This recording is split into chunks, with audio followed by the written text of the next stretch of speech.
Bitcoin mining, Bitcoin wallet, blockchain, stablecoins, MetaNet, the evolution of money. Everybody is talking about Bitcoin today, but what exactly is it? Learn the basics from experts. Learn what Bitcoin is, how it works, and why it matters. Bitcoin 101, your ultimate guide to the fundamentals of blockchain. Welcome back to the show. Today we have Kurt joining us. Welcome back to the show, Kurt. It's always a pleasure to have you on. How you doing today? I'm quite well. Thanks for having me, Brittany. How are you?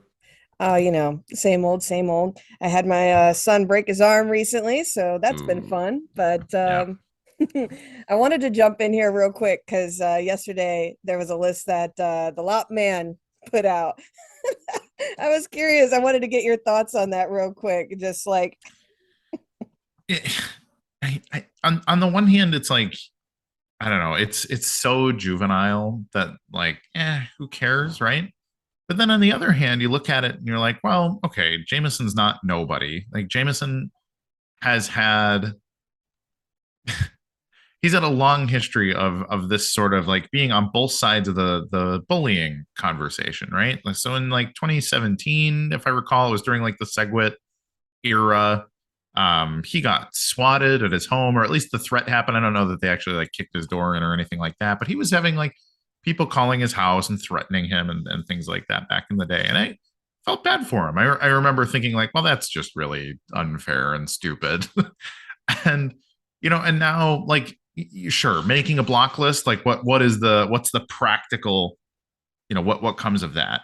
Is he the big bad guy? It's like, no, but that's still putting out a tool that's designed to entice people that are, who knows how crazy.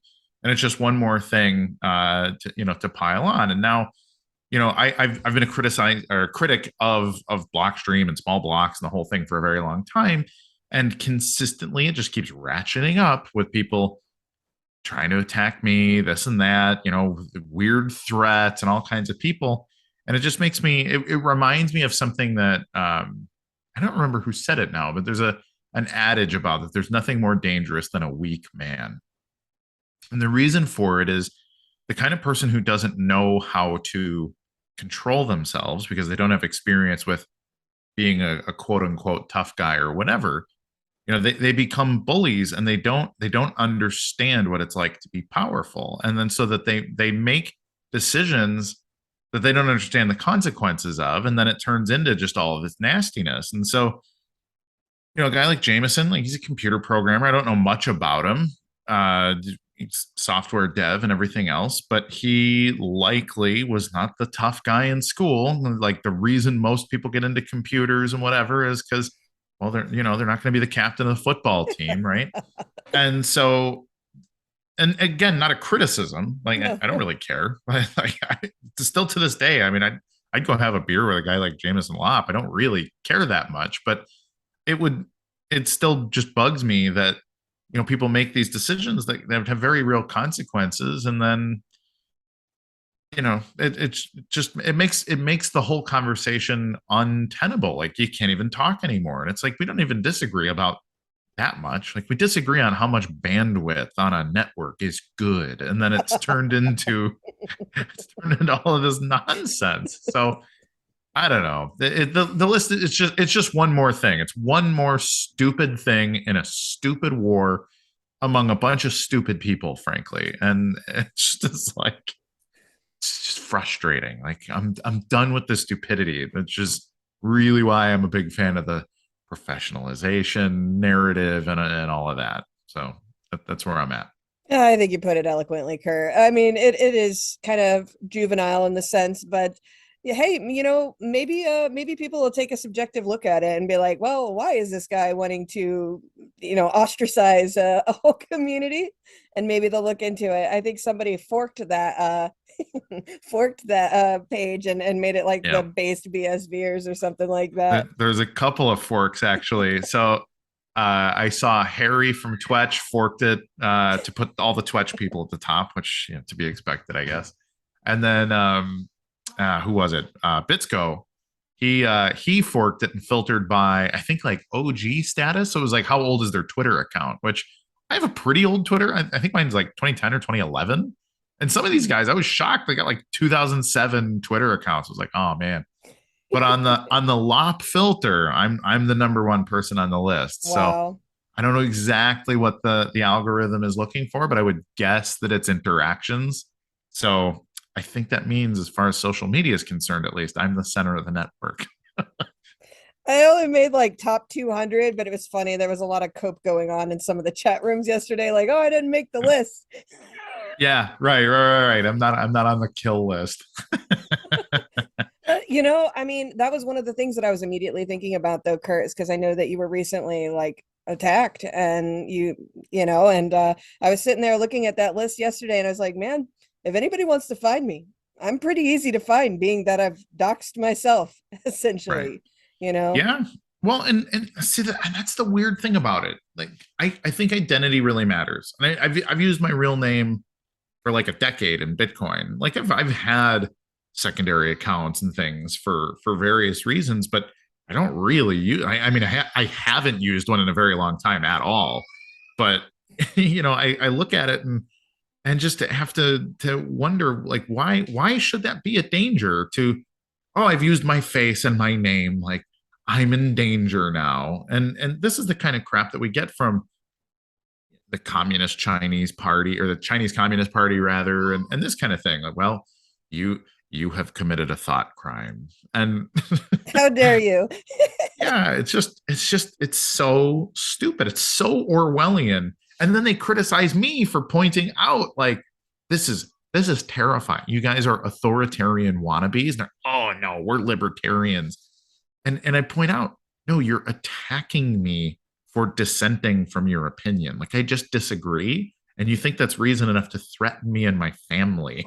So no, I'm sorry. You're a bad person. That's the end of the story. Yeah, people can disagree, but the moment any thought of like violence or anything comes into the conversation, I think that's where it turns a very ugly turn. Yeah. But aside from all of that, you were in the chat the other night, and I thought you were dropping a lot of cool alpha, Kurt. I think you even made a tweet about one quote in particular that I want to talk about, and it was somewhere along the lines of, you didn't like the state of mining on BSV, so you started Gorilla Pool. You didn't like the state of software and R&D, so you started Jungle Labs, and then you didn't like the level of community engagement, so you built the Citadel. And so, what were your specific grievances with mining development and engagement that made you decide competing and pursuing these types of ventures would be worthwhile? Sure. It's really hard to have this conversation without being a jerk. and this was my criticism in that Twitter space the other day. Yeah. Somebody like Jack Lew, for example. Right. I basically agree with Jack Lew about Bitcoin. My problem is the way that he says it. First of all, he's trying to be the alpha guy and get people to go his direction, but it's super weak to sit and talk about Calvin and Craig every day, as if I agree. I'm incapable of succeeding because Calvin and Craig exist. Like, what a beta attitude to have about things. And to his credit, he admitted as much at the end of it. He said, you know what, maybe Kurt's right. And so, but that's why these conversations I already so important. said, I'm glad I prefaced this by saying that it's very hard to have this conversation without being a jerk, because this is the kind of sound clip that's going to be out there. So I have a similar criticism of things like, Tal and Nchain and some of these other like, so many people in the BSV space, and really in all these blockchains, they have the same thing. Like, there's not people that are actively developing a bunch of versions of the node software for Solana or Polygon or anything, right? So the exception actually is Ethereum Classic, and probably Bitcoin Cash, frankly, do have multiple node teams and competing systems and some of that stuff. And I think that's generally a good thing. Now, is it, what's the spillover? Like, well, they all basically agree anyway, so what are we competing on? What's the point? But screaming children in the background. But the interesting thing that we've seen in BSV specifically is that we have this very like hyper-capitalist rhetoric, but at the same time, everybody just sort of leans on like, well, what's the point of investing maybe even $1 million or something in making a competing node client or doing whatever else. And they just look at it and say, yeah, but then, then I'm forced to compete with Nchain and they're such a big company and blah, blah, blah. And those things are true. But then we get all these criticisms from the, Attila and Dean and all these people who have very valid criticisms of the node software, by the way, which Fair. I didn't realize until we started running the pool, but realized like, no, that is curiously weird the way that's implemented here. So, and then you go to fix it and you realize man, how much experience does anyone have in Bitcoin D, the whole implementation in the first place, and then whatever quirks exist in BSV because you have to have the this extra bandwidth and all these other concerns, and you realize, nobody's an expert. Like there is no standards and practices out there, and then you realize why a company like Nchain sort of has this magnanimous grip on, don't worry, we're doing the research and development. But that's a worry because I don't even know who they are. Nchain has like 300 people that work there, and I know maybe 10 of them. Right. and I'm one of these people that I feel like I basically know everybody. So then Right. I wonder, what are the other 290 people doing there? Like, would I be thoroughly impressed with everyone and what their role is? Because I'm frankly not thoroughly impressed with the node implementation as it exists. And so similarly with mining, like Tal, people are criticizing Tal, and people have criticized the mining, since it was CoinGeek and BMG and Mempool and all these people. Like I was really impressed by Mempool mining back, this is going 4 years ago now. This is Lynn Zemming's pool.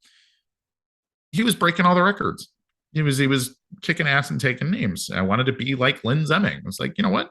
This guy's an independent dude who spun up a big block Bitcoin pool and just is out there kicking ass. Like, good for him. I really like this guy. And then the same thing with Matterpool. So the Twetch guys and a few others like Daniel Krawitz and Attila, and they all kind of got together and they created Matterpool. And I wrote a few CoinGeek articles that were very, praising of their work, which was sort of de facto critical of Tal, not overtly, but basically like, guys, if we're not swinging for the fences, we already lost, right? This is the opportunity. Like the halvening is a ticking time bomb, and we need to respect it. And if we're waiting on quarterly reports, and you got to ask the board, and but if it's gotta, our auditor says X, that's not really the attitude to succeed here in this weird Bitcoin war we're in. So I was critical but respectful generally, and then I realized, man, if I don't just do this myself, I'm not going to know. Maybe Tal is absolutely right. Like the path needs to be very conservative and some of these other things, and I just don't know. And I'm just obsessed with being keenly aware of what the real problems are. I really don't do well trusting the opinions of people generally. And so we started the pool. It was me and Root basically on day one. It was like, hey man, can we make this happen? Should we make this happen? Let's make a pitch. Gorilla DAO funded the creation of the pool. We ended up buying the pool from the DAO 4 months later.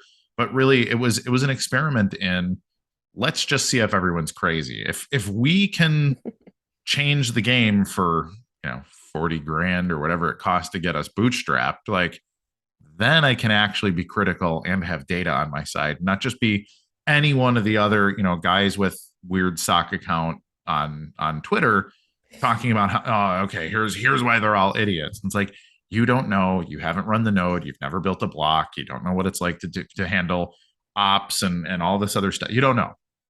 Yeah. Well, now I know. I think it's just like the libertarian in you or whatnot, that you're like, if you don't like something, then just compete, make it better yourself.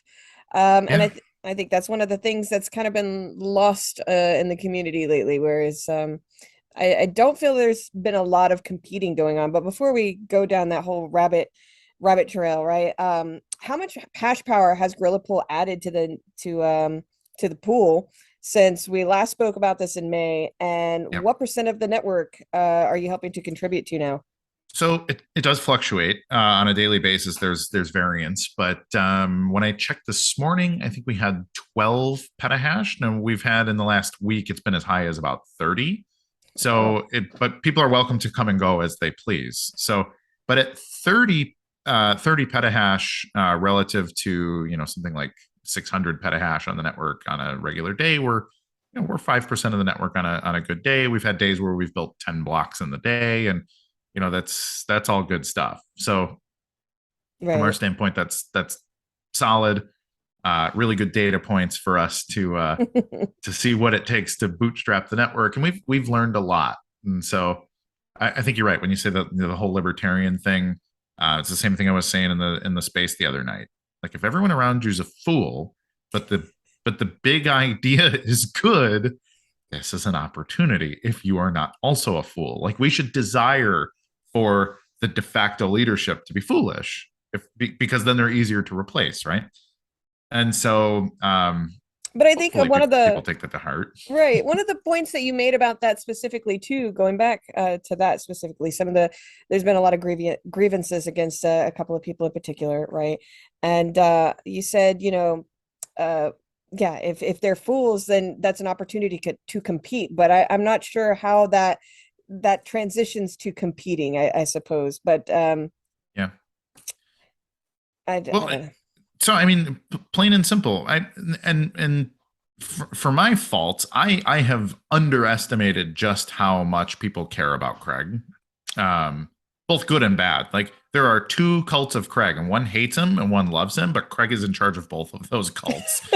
So, not on purpose either. It's right. It's like being I don't even know. It's like being Jimmy Buffett or something. You get people to just follow you everywhere, and like, dude, I just play guitar and do my thing, right? And I think for Craig, I think it's a lot the same way. Like, Craig is just being Craig.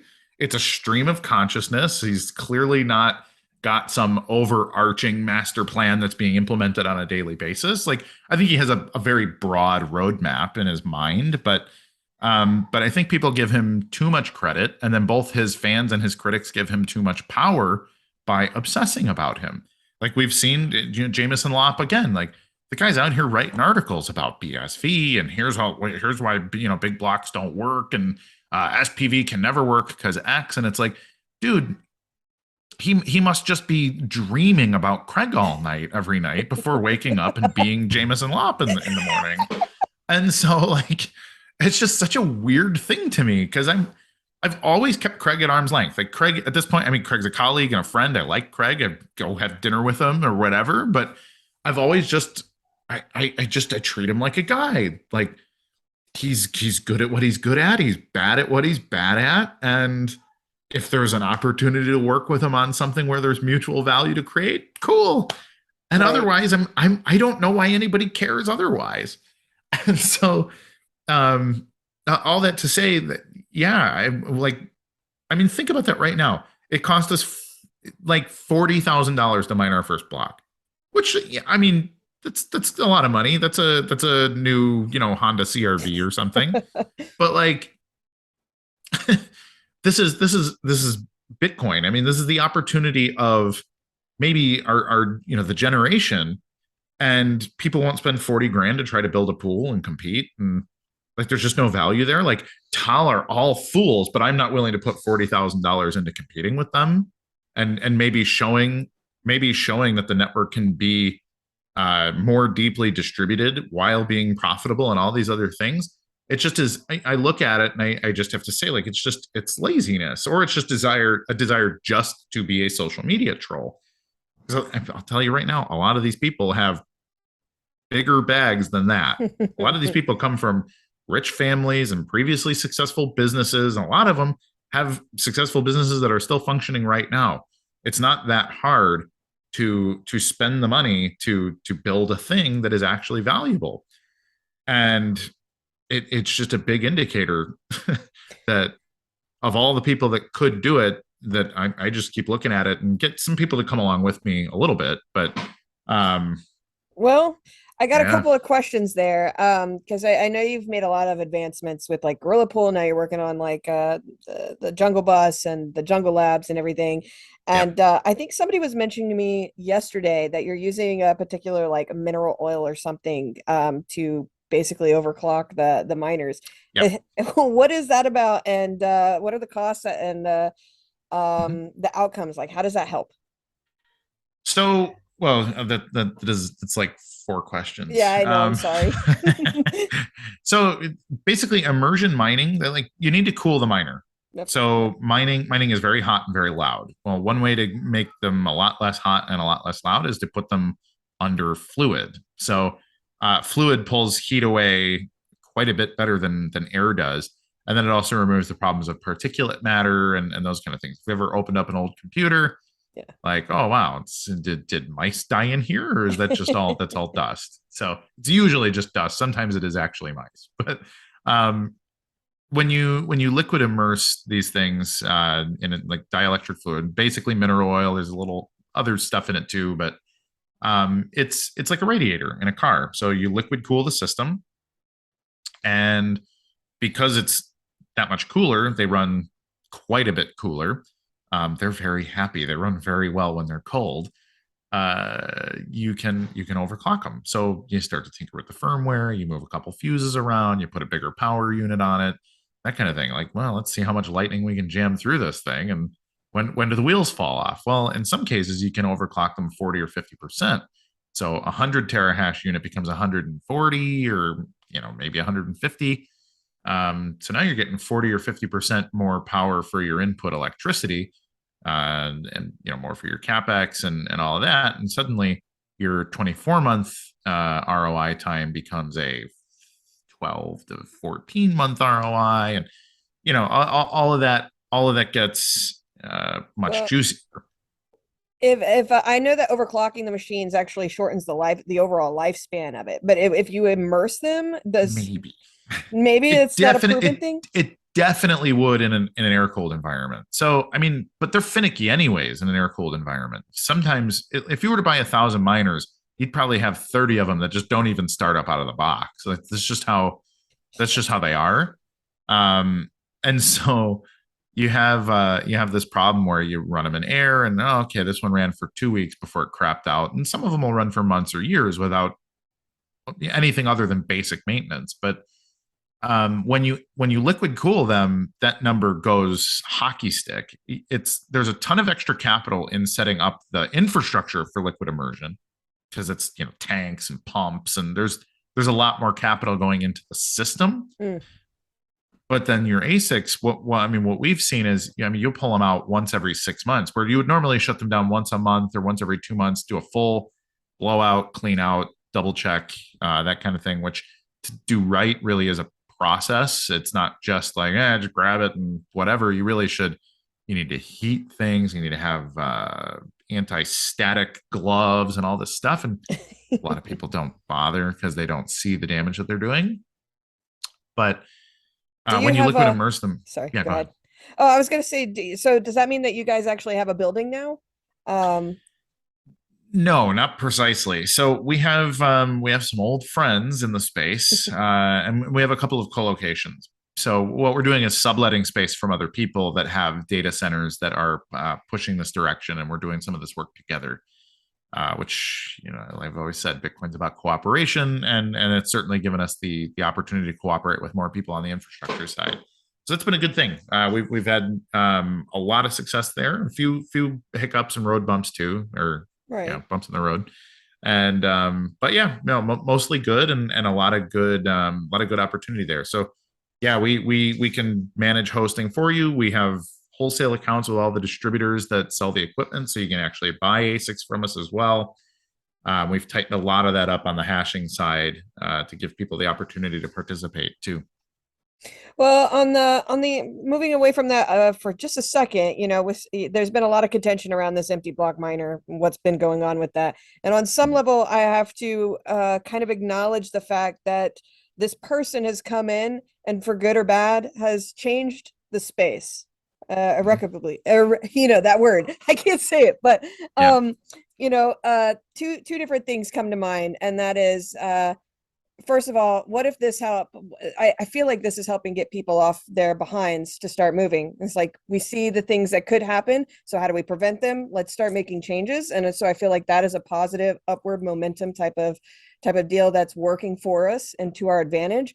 But on the other side of this, it's also caused, some speculation and doubt, as far as like, if you look at the exchanges right now, they've paused all the transactions and whatnot. And so, there's no liquidity. And I have to ask, what are your thoughts on this situation in particular? And how do you see us moving forward from this? I mean, on the one hand, yeah, there's some very practical concerns about stuff like liquidity. I'm sort of on the fence as to whether it's bullish or bearish. And actually, so are the critics. There's been critics for years who have been like, BSV is going to be dead now that the Binance delisting and whatever. But then you have the people on the other side who are like, you know what, this is Calvin being very Machiavellian. And if there's no exchanges, then he can pump the price because there's no liquidity. And that's what's, so you just get it's just nonsense. And frankly, we don't really know like whether it's good or bad. I mean, imagine if there's just not that much BSV on the market and somebody wants to go buy themselves 50,000 BSV. Well, okay, that's pretty bullish. That it's an extra scarce asset, right? So you can flip the BTC narrative on it and say, oh, it's scarce and everybody wants it, and so the price is going to go up. And well, isn't it more scarce if it's on fewer exchanges? And so like you can be the cheeky winky guy about all this kind of stuff, but ultimately I don't know, I'm not a finance guy. Yeah. I don't really know how any of this stuff works at scale. Frankly, I assume most things are just made up by scammers anyways, and this is in the quote unquote real world and in crypto. So I don't know, and I think anybody that tells you they know is full of crap and they just want to be on TV. So That's true. I thought it was funny the other day in chat. Some guy, he came in, I forget who it was, but in particular, and he was all like, BSV is kind of like the Hotel California. You can't get in, but you can't get out right now either. And I was just like, like I can't figure out where to go buy BSV right now. So that's kind of a that's kind of a strong concern. But no, then, for sure.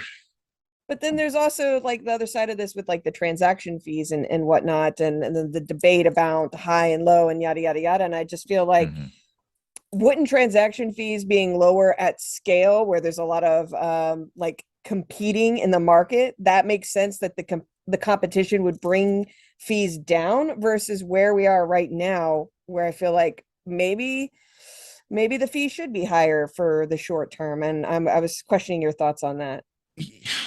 I mean, I've mixed thoughts about the whole thing. The empty block miner, the fees, whatever. It's really not like there isn't a hard answer to this. And this is the nature of economics. There's a reason why, I would argue communism is the biggest failed experiment in the last 200 years, but there's still a lot of communists on Earth. and so and they'll debate it all day, and it's the same thing. You get Austrian economics and your Keynesians and whoever that want to talk about, wow, here's the right way to control and the money supply and all these other things. And I don't know if there's a real answer for that. And it's that much more in Bitcoin because you have this instant feedback loop where you can say, okay, if we do X, we get Y as an output. But math, the way that math works is there in some cases are infinite answers to the same problem. But the way we're taught in school is that when you solve the problem, if it balances, like, okay, you've solved it. But that's not really how math works. And this is where like theoretical math and some of this stuff comes in, is that there can be, sometimes there's two correct answers, but sometimes the answer is literally infinite. And so Bitcoin's a lot like that. Empty block miner, is he good or bad? It's a value judgment that I'm not in a position to make, right? So would I mine an empty block? We actually did mine an empty block for Brandon Bryant's wedding announcement. And that was a thing we did. He paid us for the block. He paid us offline and said, mine me an empty block. I want one transaction in it, and I want the Coinbase string to be a "Will you marry me" thing. And so, yeah, and so I mean, we wrote his marriage announcement permanently to the blockchain for an extra fee. It was one of the most profitable blocks we ever mined because he paid us for the extra service. And so that's a value judgment thing where you say like, oh, have we broken the law? And and I would argue no, because it's all something that you can do and you can tinker with, and the service manual of Bitcoin is, not really there. There's a relatively vague description of how Bitcoin works in the white paper, and then in the original protocol, or the original not protocol spec, but the original software implementation. Satoshi should have written a protocol spec, by the way. This is one of my criticisms of Satoshi generally. But yeah, so should fees be higher or lower? Yes. Both. Right. Whatever. Here's why. Something just broke in the other room. So here's the thing. Small casual payments. Am I willing to mine 100 gigabytes of dog JPEG for a penny? No, it's hard for me to propagate the block. There's extra risk. I'm more likely to get orphaned the cheaper that I mine that. So should I take on exponential risk for less and less money? In my opinion, the obvious answer is no. The economics disincentivize me to do such a thing. Now, what about for small payments? What about if somebody wants to send a penny? Does it matter to them whether the fee is 1,000th of a penny or 1,000,000th of a penny? Probably not. Probably not to most people, especially if this is for, I'm buying coffee once a day with Bitcoin. Like, who cares, right? I'll maybe make 50,000 transactions like that in my entire life. However, if we're like an IoT company, this IPv6 stuff and all of that, okay, now we've got 1 billion transactions a day that need to go across the network. What does that need to look like? Now, that's a situation where, okay, yes, some of those should probably be free. Some of them should be 1,000,000th or 1,000,000th of a penny. Now, from a service standpoint, call me. Like if you have 1 billion transactions, I will take your call. Okay. So, and I would think that people would want to, like, if you've created a business that's going to generate that much, like, you should probably talk to the node operators first. Like, hey, can we handle this? These are all business conversations that should be happening anyways. So, I don't know. Craig obviously has his opinion, and he thinks his opinion is the de facto law and all of that. And I think that there's some merit to what he says about it too. But I also think that some of it just frankly needs to be proven out. His unilateral contract stuff makes sense to me. I think it is logically consistent with what he says about it and everything else. But until there is court precedent, it's just a lofty opinion. Like, we need an increasing amount of court opinion on it. You need court precedent. This is how the law works. I've said the same thing a number of times lately about patents. Patents are great, but they're much more valuable when they've gone through a court battle and then been enforced. They become exponentially more valuable in that situation. Sorry, my whole house has turned into chaos in the background. Kids. I understand. I don't know how loud it is for you, but it's all good. Well, I got to ask, with Gorilla, will Gorilla Pool still be profitable if the price of BSV trends much further down, $10 or $20, but yet the fees stay relatively similar to what they are right now? Like, what does the long-term profitability outlook look like? So for us, from day one, we have focused on how can we resell the data that's on the blockchain. This is something I say it all the time. Like, how could you possibly be making money? And I always tell people, you can't even fathom all the ways I could be making money from this. Don't go Zuckerberging us. No. Here's the beauty.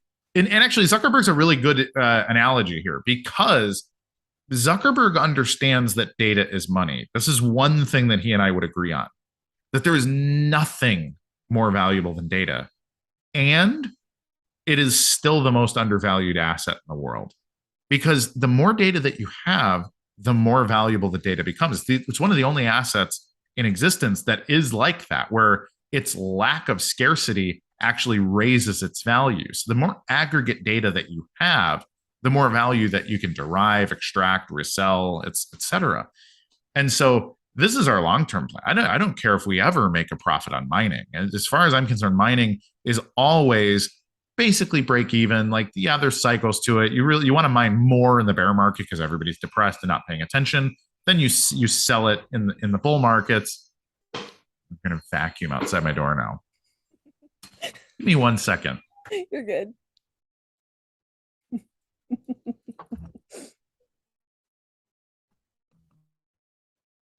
No more vacuuming, Molly. That's adorable. I'm sorry. Yes. so anyways, yeah, that like mining can be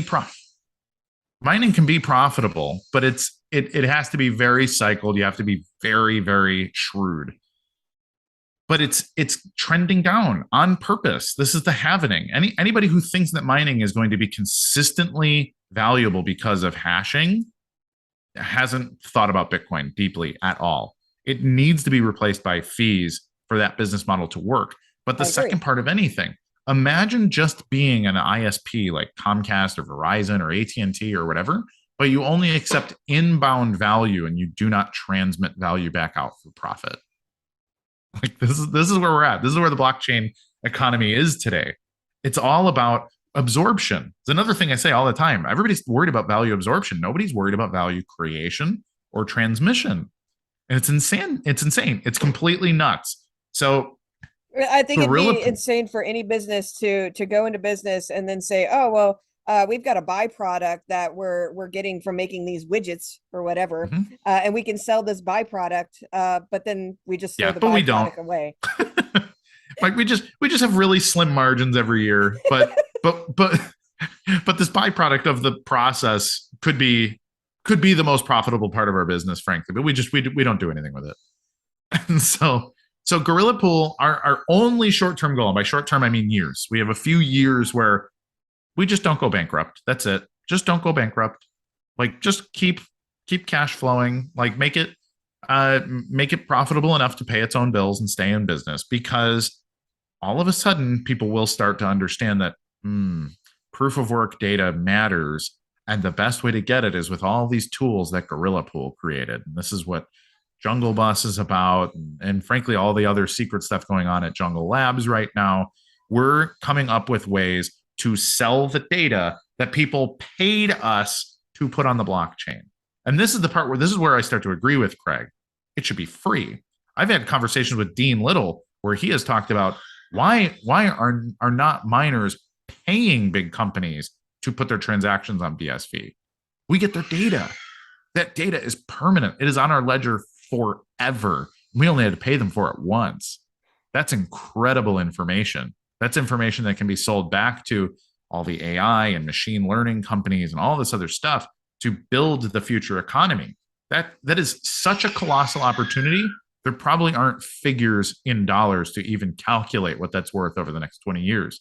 So that's where I'm at, and I'm all about it. Well, that's an interesting take. I'm definitely going to think about that a while later. But I guess I wanted to move it on to the Citadel real quick, because you also brought up a lot of cool things happening at the Citadel, and people seem to really respond to that topic in particular. So what is specifically happening with the Citadel? And for those that weren't in the chat, what will the Citadel be used for? And how do you expect it to increase community engagement? Well, I've told this story before. My 2015-ish era, I don't even remember exactly now, but whenever Ethereum started to poke its head out, there was a co-working space in Chicago that was started by, I think it was Gavin Wood. And so, Gavin now is a multi-billionaire Ethereum guy, but at the time it was like 7 people sitting at an Ethereum meetup, learning about what Ethereum was. But now that space has sort of molded into the Chicago Hack House, and they're renting space to all these different startups, and it's just this incredible place to hang out. And I sort of tangentially, I went to a couple meetings there early, and I didn't live near that neighborhood, so it was inconvenient for me to go, but I would go occasionally just to check it out because it was cool. And I've wanted to reproduce that ever since. So this is 7 years later. And I've been talking about it in DSV for a while too, and trying to get people to come along this ride with me, because I didn't want to just do it myself and invest all my own money and whatever. I'm a big believer in sharing the pot and outsourcing some responsibilities. But we put together a plan, me and another. Sorry. A few friends. I should probably keep people's privacy because they like it. I Yeah. can tell everybody because I know everybody's thinking, it's just Calvin paying for it. Like, no, Calvin is not involved. It's not Air Group or Air Ventures or Air anything. We did receive a very generous grant from Bitcoin Association, but they didn't receive any equity. They don't get any payback from it. I don't owe them any money back. There's no profit share or anything that comes out of it. It's my business, me and a couple partners. And so we started a hunt for a space, which took longer than I expected it to. The real estate market down here in South Florida has been frothy, to say the least. But we found a spot. It's 2,000 square feet. It was actually 4 different automotive repair companies competing with each other. It was like transmission shop, paint booth, tire guy, etc. And we knocked all the walls out. We have a pretty big, giant is not the right word, but when you get in there, you're like, it's a pretty big space. About 2,000 square feet, and we built out a glass sort of like fishbowl conference room and a high-end, fully padded, beautiful recording studio. So Jamify people can record their tracks and pay fees to use the space for such a thing. Recording studio space is not cheap, but we'll also stream out of there once we get it all the way opened up. It still kind of needs to be decorated and outfitted, but that's basically ready to go. And then there's a bathroom and a kitchen, and then there's space for 40 or 50 people to use the pit. And the pit is just big desks and really good Wi-Fi and comfy chairs, and you can pay a few $100s a month to have your business or yourself have an address at the South Florida Bitcoin Citadel. And if you live in town and you have a BSV startup, your participation is subsidized by the kindness of my heart. And I want you to just be there because I think you're valuable. I value the people more than I value their money. So I want them to just be there and have us all work together and solve problems together. And then if you're from anywhere else, if you're some other block, even if you're from another blockchain entirely, like some Algorand guy comes in, I'd be happy to have him join up. Is there any blockchain you wouldn't work with? You'd be like, no, darn, just turn around and walk away. No, I don't think so. Not at face value. I may turn away a person because I don't like the cut of their jib or whatever, but no anti any particular blockchain. Like I take in BTC people. I may not like let Blockstream set up an office in the corner. That would be a security risk for everybody, I think. But nothing like that. Like if you're just affiliated with a blockchain and not necessarily with some predatory company or whatever, like totally fine. In fact, I want it to be that. I would love for there to be some subset of people from Solana and Polygon and Avalanche and whatever else, because we're all just people that think the technology is cool and maybe we can solve each other's problems and then it's great. So that's my goal. That's my thought on it. There's various other things that we want to sell. We want to have like a coffee shop in there and it's powered by Bitcoin and some other stuff. But we want there to be a lot of foot traffic. We want it to be an open space. I also want it to be a sort of travel destination. Like, hey, everybody in BSV in the world, I want them to say, hey, we could go to Florida and we'll have a space to be. And then we have some other ideas like ways to hook up with local technology.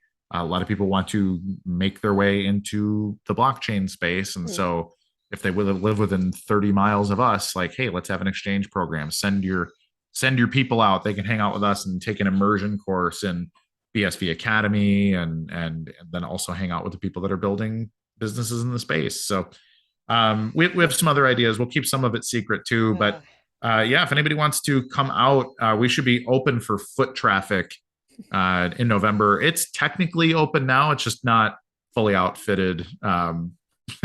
There's still boxes and stuff around. Like we're real close to having the grand opening. And right now we actually have people out. There's about 15 people in town for sort of grand opening festivities and stuff right now. So we're having fun with it and just being scrappy about the whole thing, which is how I think every good business should start.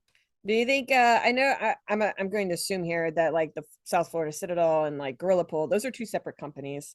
Completely. Yep. So would you ever say have your Gorilla Pool rent out space from your Citadel?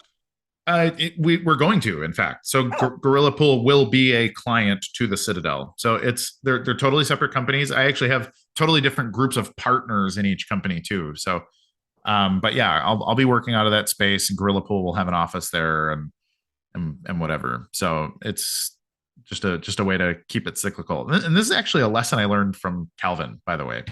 Calvin owns real estate all over the world. He owns equity in a lot of little companies that do a lot of complementary things, and they all kind of pay each other. And then, but they're not all the same. It's not just, hey, I've got 10 people in the organization and I've got 50 companies that we all own. Like that, it's not like that. But when you have a lot of connections, you can get equity in lots of little things. And then you make them all do business with each other, not make them force them, but it's like, hey, if I own an ad agency, you should use that ad agency. And if I own an airline, like we can fly our airline. And if I own a pest control company, that's the one we're going to use with all the companies, right?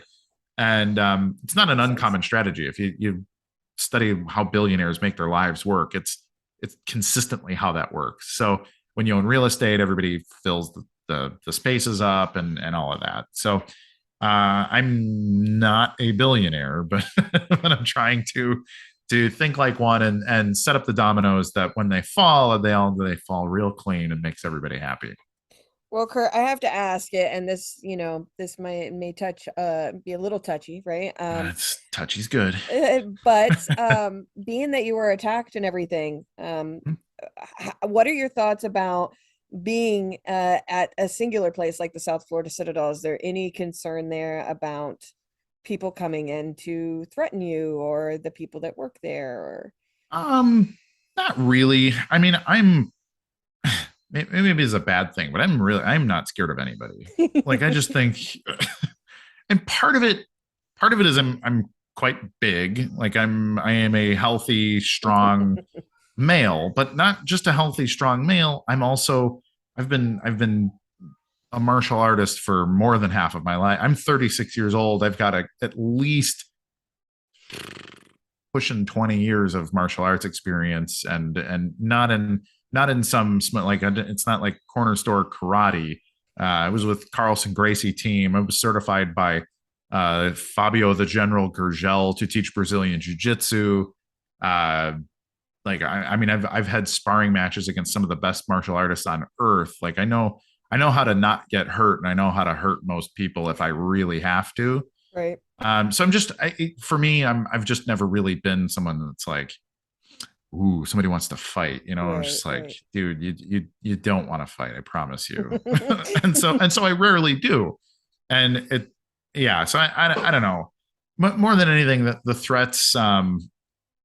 I worry about some of the other nonsense that could come from it.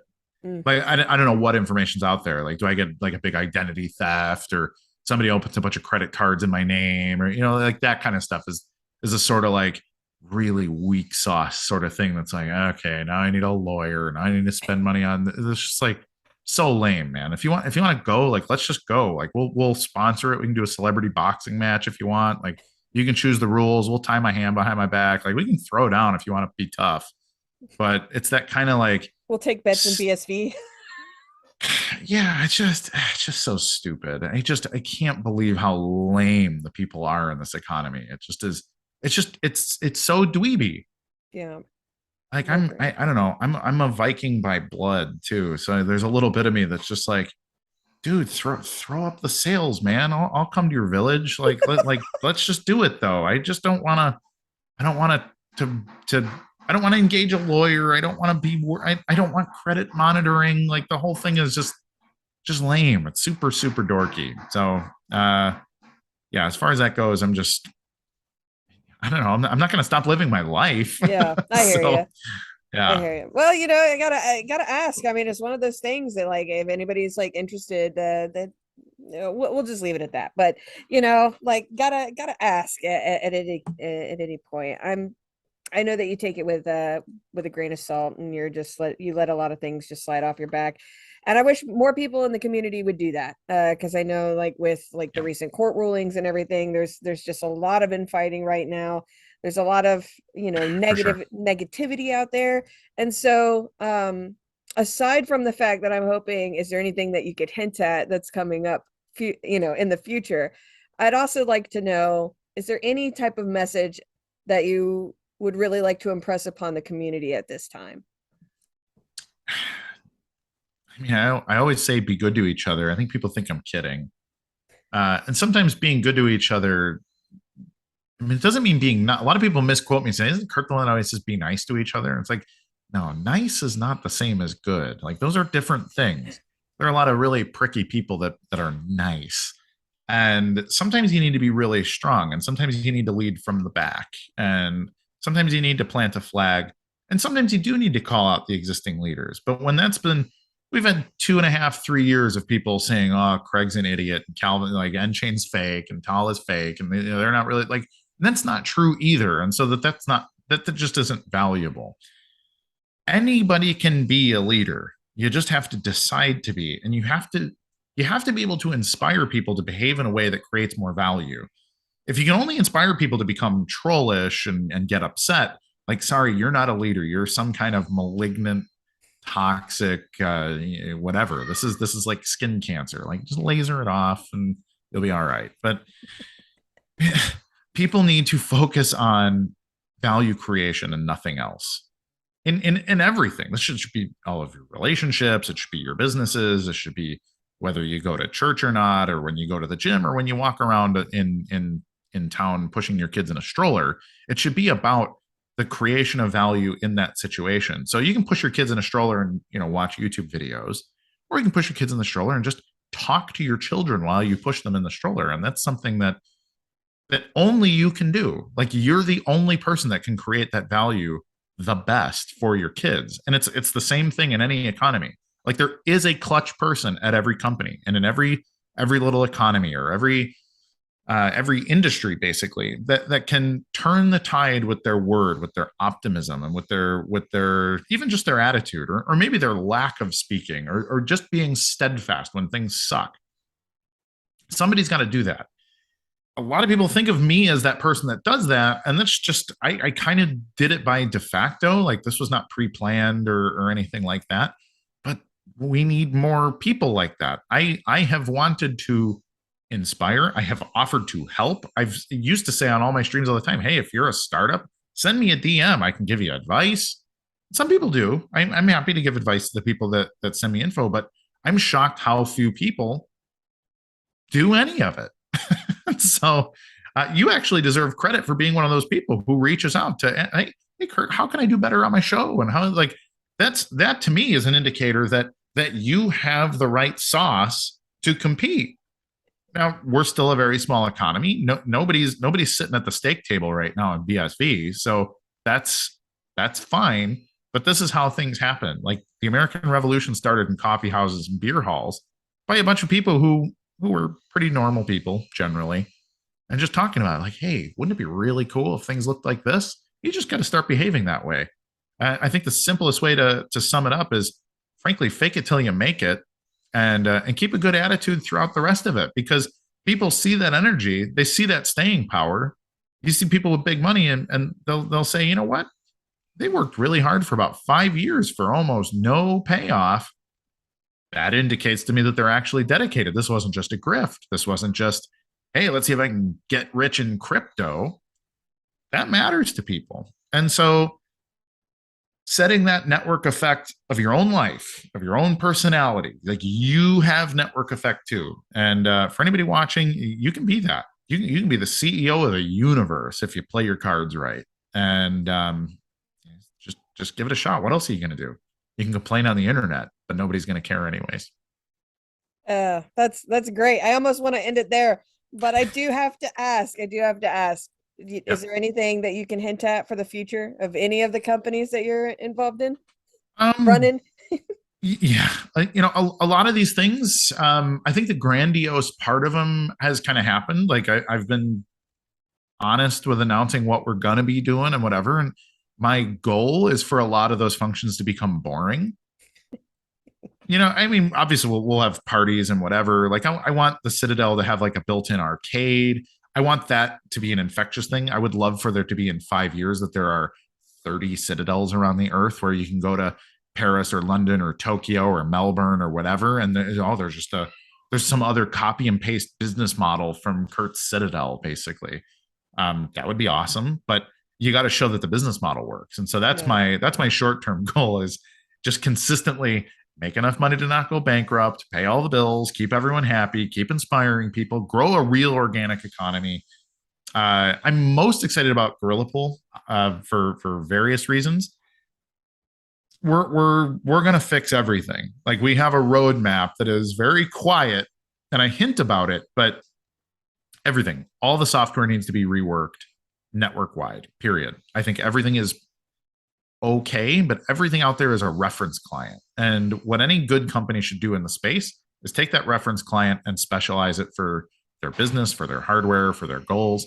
We're going to do a lot of that. We have a lot of tooling coming up. And by tooling, I mean low-level stuff. There's a lot of little building blocks that should be there and aren't. Some people have poked at it, like there used to be Matter Cloud, for example. There used to be things like the entire Unwriter stack, for example. You can get stuff from like Gate to Chain, and like there's stuff out there that's cool. But I think all of these business models need to be a tangential part of the mining business. We already have all this infrastructure as a capital expense that we just have. It's just there, and it basically pays for itself. It's not terribly profitable. So anything that we add it's more revenue creating. This is the problem with a company like Run, for example. Run requires CapEx on all this equipment. And what Brenton said the other night is, man, even if we went 10x in volume, I'm still not even paying my bills. Well, of course you're not. Like, it's too much hardware for you to run as your business model when the token needs to be in a perceptible way. It needs to be basically free to operate. And so that just doesn't work for anybody. So all of his infrastructure is just added cost, and he doesn't have a way to recoup it. Well, our costs are covered by the mining business. So for us to run better infrastructure to support Run tokens, for example, it's basically free for me. So then anything that we get from it is more revenue. And so we've got all kinds of stuff like that where hey, just ping our API and you have the ability to build this or that or this or that. But we've got probably a dozen building blocks that we expect over the next 12 months to be all the way out. People are relying on them and not relying on them just as some weird website. Like, they are all powered by Gorilla Pool, powered by the honest, maybe the most honest node on Bitcoin, and some of these other things. And I think if we're successful, we will be the absolute center of the network. Everybody's business will be built on our building blocks. And ultimately, then we have this mutual economy where I have every incentive to make sure your business has perfect uptime, and you have the incentive to keep sending me your transactions first, and then paying for that data back using our API. So everything's a circular economy all around this giant gravitational magnetic banana in the middle of the universe. So need more bananas. That's the goal. All I can think about as you put all of that out there, Kurt, which it's amazing, and it should be inspiring for anybody who listens. But it makes me think about the very first part of our conversation, talking about the LOP list and how you were the first one on the list. I think there's a very good reason as to why you're the first on that list, because regardless of there being negative publicity or grievances with anybody else out there, you're still out here making sure that we don't fall into this commie sort of hell that happens if Bitcoin can't succeed. And you see it as the importance of why we need this, why we can't let it fail. And I think that's good, man. It gives me hope, even when looking and hearing all of the negative in the background. And good. All right, Kurt. Well, I appreciate you coming on the show today. I had a fantastic time getting to chat and hear from you. I know it's been a while, so I appreciate it. It's good. Really good to catch up. Thank you, Brittany. Well, with that being said, guys, that is going to wrap it up for today. Make sure to hit the like and subscribe button, and we'll see you next time. Bye-bye. Bitcoin mining, Bitcoin wallet, blockchain, stablecoins, Metanet, the evolution of money. Everybody is talking about Bitcoin today. But what exactly is it? Learn the basics from experts. Learn what Bitcoin is, how it works, and why it matters. Bitcoin 101, your ultimate guide to the fundamentals of blockchain. Thank you for watching. Please make sure to like the video, subscribe to our channel, and leave a comment below. Share this video with a friend, and also follow us on Twitter at BritneyBits.